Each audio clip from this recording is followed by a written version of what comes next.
We're in conversation with Harsha Bhogle. Harsha, first of all, thanks a lot for joining us on CNBC-TV18. Thank you. And I'd like to congratulate you on the turnaround time. We spoke just about a week ago. Sometimes you have more time than you think you would. So that's not bad. Right. What do you think of the outpour, the kind of support that there was? Yeah, and even Amul had an ad on you, and to my mind, that's the barometer of what's on top of people's mind at that point in time. I don't know, maybe Rahul Dakuna is just a cricket lover. But it's been interesting. Sometimes you don't realize the affection that exists. And so it's been very humbling, very moving. And it's good to know, but it doesn't change life beyond that. It's a wonderful feel-good thing, but it doesn't change life beyond that. So you heard nothing from anyone else, the board or anything after that? It's okay, things happen. Let's take a rewind. Harsha, you're a chemical engineer, management graduate, advertising professional. What made you take the jump towards cricket broadcast and cricket commentary? Life's always set of connecting trains. It started back in the early 80s, and I'd play cricket. It's very fashionable to say that he never held a cricket bat in his life, but truth rarely comes in the way of a good story. And I'd score my runs, I'd come back, and one day my father told me, why don't you try to speak? And I went to the local All India radio office. Hyderabad was a very, very warm, welcoming city. And they gave me a break on Yovani, they allowed me to audition on radio. I started doing radio broadcasts. And luckily I started on radio because it is the most beautiful medium for cricket, but it's also the easiest medium to be on. Made a bit of a name in radio, got a break in television, did a bit on Doordarshan.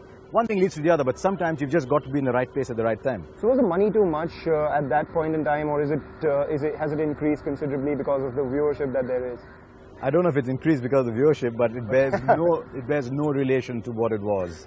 100 rupees a day on All India Radio and Doordarshan. An additional 50 or 75 rupees a day as daily allowance. So nobody who worked on All India Radio ever did it for the money. And sometimes that was the standard you got. And my first professional television gig was with TWI for the Hero Cup, and they paid me $100 a day. And a friend of mine said to me, are you nuts? You should never be working for that kind of money. And I said, shh, don't tell them. I'd pay them that kind of money to do it. I think money is a corrupter for excellence. So if you start chasing contracts, your quality drops somewhere or the other. So the money has always been a bonus. It's a fabulous bonus, but it's a bonus. And what is it now per day? I'm just boiling your leg out there. Okay. But tell me one thing, you made a name for yourself in the radio. After that you got into TV, but as you earlier said, people think you never held a bat in your life and stuff. So was it like this old boys team in the commentary box where they made you feel insignificant? When I started off, there were ball-by-ball broadcasters. So by the time the only cricketer brigade came in, I was already an accepted ball-by-ball broadcaster, and luckily I'd become a presenter by then. And when you become a presenter, you carry very different skills from being a commentator. So I became a presenter, and so even when a lot of only cricketer commentators started coming in, I could still keep my place because I was now a presenter. You very easily tell us that Sachin's playing the back foot punch, he's in form. How do we know that you're in form? Or how do you know you're in form? I know when I'm out of form. So if you work on the principle that a non-negative is a positive, you can work on the principle that when you're not out of form, you're in form. And live television has a very, very simple way of giving you a kick out of the backside. Question is, do you want to listen? Do you suddenly find you're getting out of jail because of your vocabulary? That you actually didn't have something to say, but you were able to fill. Means you're not prepared enough. Or sometimes you start to say something and say, but is he playing today? I've not checked enough. So live television has a way of telling you whether or not you're prepared or no. Give me an example of the time when you felt you were out of form. The other day I wrote an article and I said, now that Jadeja's back for the rising Pune Super Giants. And I said, oh, hang on, but he's playing for Gujarat Lions. I've not studied enough before writing that. So you don't study for a match, but you spend an hour at least every day knowing what is happening where. All right. Another thing that it was a big perk of your career, Harsha, is the fact that you got to witness some massive careers of the likes of Sachin Tendulkar, Rahul Dravid, Anil Kumble, VVS Lakshman as well. And you've seen some really historic moments on and off the field. Could you share a few for us? It was the greatest generation I have seen. Not because they were cricketers, but because of the people they were. And I think very often the person you are gets reflected in the cricketer you become. and that if your personal work ethic isn't great, your personal habits aren't great, your personal commitment isn't great, you start to get arrogant very quickly, it impacts your cricket, your shorter careers. The history of the world has shown that. And I thought one of the reasons the Tendulkars, the Kumbles, the Dravids, the Lakshman, even Ganguly for that matter, who was a little different from all of them because he was more in your face and he needed to be as a captain, I think you'll find that they were all a certain kind of people. And it was wonderful seeing. I went to see Tendulkar's 155 at Chennai when the big Tendulkar Warren challenge was at its peak. Was fantastic to see India winning a test match at Lord's, winning a test match in Perth, to winning a test match at Leeds in 2002, winning the first T20 World Cup in 2007. These are just fantastic moments to be part of. And yeah, you're lucky to see a little bit of history. You miss a bit, you get a bit. I'll always feel very sad I wasn't on the 2004 Indian tour to Pakistan, for example, where people on either side showed what good cheer and bonhomie can achieve. Do you think that has percolated down to the current generation as well? Of course, it will penetrate down, but eventually it is your work ethic more than your talent that counts. As I keep saying to people, talent opens at best a second door for you. How has broadcast commentary changed over the years, and with social media where one tweet can lead to an unceremonious exit, how do you keep yourself so relevant? I don't think a day will ever come when a tweet will cause an exit for somebody. I think Twitter is very important because it gives, or Facebook for that matter, because it puts you directly in contact with the fan. Just as sport has changed from 50 overs, from long form cricket to 50 overs cricket to 20 overs cricket, style of broadcasting has changed as well. You can be a nice, relaxed storyteller in test match cricket. You almost need to be because you have a lot of time. You get 100 words there, you get 10 words in T20 cricket. And so the broadcaster's tested. Styles have changed completely. The game is more up. People want to hear more from a commentator than less, which is something, I mean, a lot of people say, oh, Richie Beno would be turning in his grave. God-based soul is a great man. But the times have changed. How do you keep yourself so relevant? Manganam, I'll answer that question, but as I'm so used to saying, after this little break. How do you keep yourself so relevant? You have no choice, because if you don't stay relevant, you don't stay. And so you have to relate to the next generation at all times. And if you tell the next generation, listen, all you dudes down there, this was how it was in my time, you've lost them already. It's time to sit at home and watch it on television. But you respect that generation. I have enormous respect for India under 30. I think India under 30 is changing India like nothing has ever changed before. But you respect them. You didn't play cricket for the national team or something of that sort internationally. Nowhere near. Exactly. You still made it big as a commentator. Do you think that door is shut for new people, or is it still open? I fear so, and I very, very, very strongly disagree with that. And I'm absolutely no doubt that the trend will change again, because television is as much about knowledge as it is about storytelling. Sport is as much about technique as it is about emotion. And for the common man watching, or the common woman increasingly watching, it is even more about emotion than it is about technique. And if a cricket player who's experienced it all can bring that emotion alive and wear the shoes of a common fan, then that's fine. But if they can't, then you need a storyteller. And I'm absolutely convinced that the storytellers will be back on television.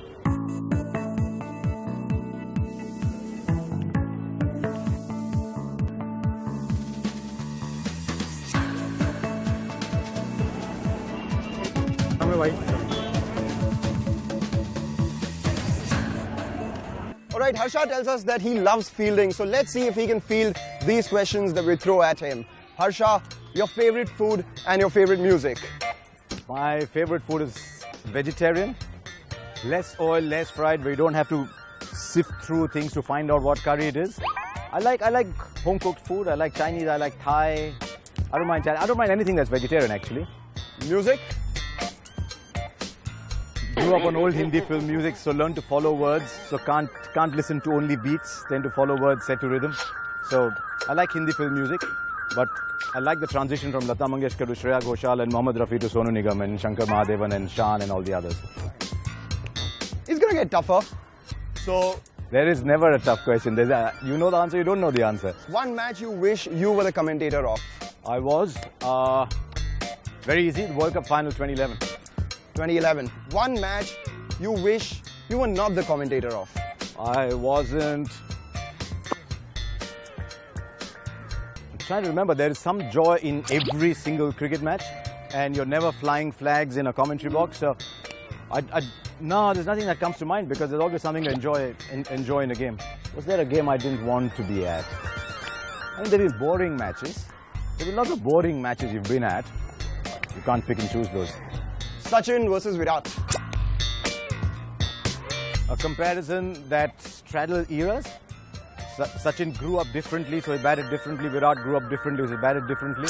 Virat work in progress, Sachin finished product. What do you do on a weekend? I don't know what a weekend is. Weekend, I'm here. Honestly, I'd like to sleep. I don't do enough of that, but I've become a bit of a social media junkie, a bit of a WhatsApp junkie, so I'm on gadgets, even though I don't understand gadgets very well, but left to myself, yeah, I'd like to sleep. Your favorite cricketer friend? Many. The generation of VVS Lakshman, Rahul Dravid, Anil Kumble, Sachin Tendulkar and Saurav Ganguly. That was a really good generation. This generation, the likes of Ashwin and the others, but I'd go VVS Lakshman, Rahul Dravid, that era. So you're not pally with the current lot? It's not easy because they come from a completely different generation. They're my children's age now. Right. So they come from a completely different generation. Their views are different. They look at me very differently. They've been brought up on social media. The earlier generation didn't even watch the news when they were playing. So their sensitivities are different. This generation a little more sensitive, a little different, yeah. All right. And then the final question. A cricketer you do not like? Never. There are individuals you may not like for the kind of person they are, but you never wish they perform badly. All right. So, no, it's life's too boring if you start not liking cricketers. You should never hope a cricketer fails, because he could hope you will fail, and that's not a great sentiment. You answered them quite clearly. Yeah. Okay, here's, I'll throw one at you. All right. What would you do if you're hosting an India-Pakistan game live, there's speakers blaring all around you, and someone walks up to you and says, so do you think you're good enough? Okay, I'll say not as great as Harsha. We're joined by his better half, Anita Bhogle, as well. Why is it that always the wife's got to be the better half? Why can't the husband be the better half? You haven't answered that. No, but she is the better half, so it doesn't matter. No, mostly they are better, and they also make the men look better. Is that the kind of discussions you'll have at home every time? Or is it just sport? No, it's decided that who's better, so there's no discussion on that. No, we talk quite a bit about sport, yeah. It's a big part of our family. Tell us a little about the business that you all do together, Prosearch, and then that led to writing of the book, The Winning Way. What do you all do, and what led to the writing of the book? Well, initially we decided that we would marry our strengths. I had worked a lot of time. I had worked for quite a few years in advertising. So I worked with a lot of brands, and then Harsha, of course, has always been in sport, and we thought it might be a good idea to marry the two. So we are at the intersection of sport and management, and what started off as a germ of an idea then became a full-scale business. It's interesting we talk about marrying strengths as well, because I mean I still remember this we did this entire session. We came back and the boss came up to us and said, "You make a good team," and we thought, that's nice. And he said, "You tell the story, she talks." So that's an example of how we marry strengths. But she's got extraordinary analytical skills. Right. One of the finest analytical minds I've met, very organized, very focused. And if we had to interchange roles, it wouldn't quite work. So we're very lucky that we have complementary skills. But we started off with a 20-minute presentation for Hindustan Lever in 2002, early 2002. Now we're close to 450, and we do sessions up to a whole day. So we've come a long way as well. We thought that if we can do this about 20 times, yeah, right? Is it 25 times maybe, you know. We'd been in a good place, but now it's like 450. So what are the biggest companies that you all have done, and some interesting highlights from there? You watch the CNBC ticker. Yeah. You watch the CNBC ticker and say, we've done that company, we've done that company. It's amazing how many you've done. We've probably done about 250, 260 in standalone companies. Some of them more than once, but yeah. A lot of people come back. It's very reassuring when people call you back. Because it means that it's created some change in the organization. Nobody gives you money for free. Nobody gives you money just to throw away. When they call you back, and that's one of the things we learned in advertising, that advertising creates the initial purchase, but the repurchase is product quality. Right. So maybe, and that's worked for us. Sport is such a powerful metaphor that people are thrown into sport. They perform or they perish in front of everybody. It's all in the public eye, and there's no holding back. You can't change things again. You can't just roll back. Let's do it all over again. So that's why it creates a very, very powerful metaphor. And sports is one of the few things that's still very positive. Is it? It is. Still, when the ball is coming to the batsman, it doesn't matter what caste, what community, what religion, what ethnicity. It doesn't matter. It's the skill of the bowler and the skill of the batsman. Yeah. Still largely very pure. In fact, Mr. Narayan Murthy was telling us, that is what he tried to achieve at Infosys, the meritocracy that there is in sport. If you're good, then you should make it to the team. Exciting as it sounds, but actually you're also running a business. So who handles the finances? How is that handled? I run the business. Right. Because I'm in office while he travels the world. I handle the finances as well. Corporate India still can't come to terms with the fact that husband and wife work together and that the wife runs the business. And you get people who want to be nice and say behind every successful man. That's no nonsense anyway. There is no behind. It's always alongside. Even in traditional places where the man's going out to work, the woman's running the house, you're still running it together. You're still living life together. And so I hope, and I'm saying straight down camera, I hope no one ever says behind every successful man is a woman. That's nonsense. Right. Now, there are two things which stand out in the book in terms of goal definition. There's something known as performance goals, and then there's something known as result goals. Could you throw some light on that? And at the same time, what are the goals that you guys have set for yourselves? Well, result goals are, of course, most important, and that's the way most industry is run. But sometimes results can be overwhelming. Mm-hmm. Also, you don't have a result every day. And so we believe that, performance goals are very important.